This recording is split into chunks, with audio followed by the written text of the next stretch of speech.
नमस्कार साथियों, आज हम लोग बात करने वाले हैं शब्द शक्ति पर। शब्द शक्ति से अब नए प्रश्न के रूप में आने लगा है भाई, तो बात करते हैं शब्द शक्ति के बारे में साथियों।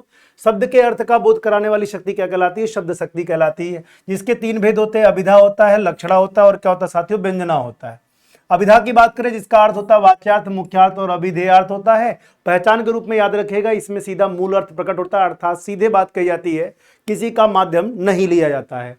जैसे राजीव ईमानदार व्यक्ति, इसमें कौन शब्द शक्ति होगी? कहेंगे सर अभिधा शब्द शक्ति हो जाएगी।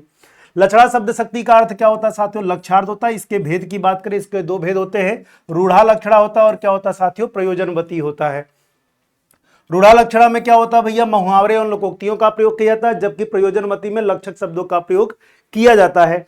जैसे देखिएगा, करा कि वह हवा से बातें करता है। हवा से बातें करना क्या है साथियों? मुहावरा है। इसका मतलब इसमें रूढ़ा लक्षणा शब्द शक्ति हो जाएगी। आपका पुत्र ऊंट हो गया, यहां पर क्या है साथियों? लक्षक शब्द है। ऊंट का मतलब लंबा हो गया है, तो यहां पर क्या हो जाएगा? कहेंगे सर प्रयोजनवती लक्षणा शब्द शक्ति हो जाएगी। ऐसे ही व्यंजना की बात करें, इसका अर्थ होता है साथियों व्यंग्यार्थ होता है, और इसके भेद होते हैं दो शब्द, शाब्दी और आर्थी। शाब्दी व्यंजना की बात करें साथियों, इसमें अनेकार्थी शब्दों का प्रयोग होता है। जैसे श्लेष अलंकार पढ़ते हैं, वहां पे एक शब्द के एक से अधिक अर्थ प्रकट होते हैं, तो उसमें कौन शब्द शक्ति होती है? शाब्दी व्यंजना शब्द शक्ति होती है।